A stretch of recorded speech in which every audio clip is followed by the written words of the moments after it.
নমস্কার বন্ধুরা, অমৃত কুম্ভ চ্যানেলে আপনাদের সবাইকে স্বাগত। আজকে স্প্যাগেটির একটা রেসিপি এনেছি। সামান্য কয়েকটি উপকরণে এই রেসিপিটি তৈরি করেছি।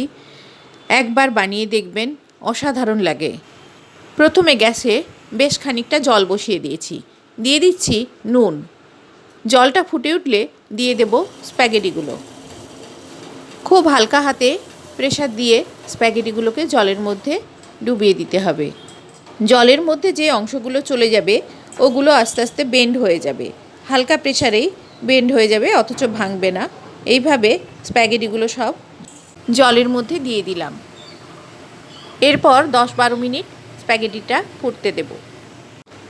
স্প্যাগেটি সেদ্ধ হয়ে গেলে কালারটা হালকা চেঞ্জ হয়ে যাবে। দেখুন, এখন আমার স্প্যাগেটিগুলো সেদ্ধ হয়ে গেছে, আর কোনো স্প্যাগেটি ভেঙে যায়নি। এবারে গ্যাসটা বন্ধ করে জলটা ড্রেন করে নেব। ঠান্ডা জলে ধুয়ে নেব যাতে ওভারকুক না হয়। দেখুন স্প্যাগেটিগুলো। এবারে গ্যাসে কড়াই বসিয়ে একটু সাদা তেল দিয়ে দিয়েছি। দিয়ে দিচ্ছি বাটার। বাটারটা গলতে শুরু করেছে। দিয়ে দিচ্ছি কিছু রসুনের কুচি। রসুন কুচিগুলো হালকা নাড়াচাড়া করে নেব। তারপর এর মধ্যে দিয়ে দিচ্ছি ইটালিয়ান সিজনিং। দিচ্ছি চিলি ফ্লেক্স, আর দিচ্ছি কিছুটা অরিগানো। এগুলো বাটার আর তেলের মধ্যে হালকা নাড়াচাড়া করে নেব। তারপর এর মধ্যে দিয়ে দিচ্ছি টমেটো সস। সসটা তেলের মধ্যে ভালো করে মিশিয়ে নেব। স্প্যাগেটিগুলো এর মধ্যে দিয়ে দিলাম। তেল আর সসের সাথে স্প্যাগেটিগুলো ভালো করে মিশিয়ে নিলাম। তারপর দিয়ে দিচ্ছি এতে গোলমরিচের গুঁড়ো। খুব সামান্য পরিমাণ নুন দিলাম। নুন আর মরিচটা মিশিয়ে নেওয়ার পর স্প্যাগেটিগুলো চারদিকে ছড়িয়ে দিয়ে মাঝখানটা একটু জায়গা করে নিয়ে তার মধ্যে একটা চিজ স্লাইস দিয়ে দিলাম। চিজটা অপশনাল, তবে সামান্য পরিমাণ দিলে ভালো লাগে।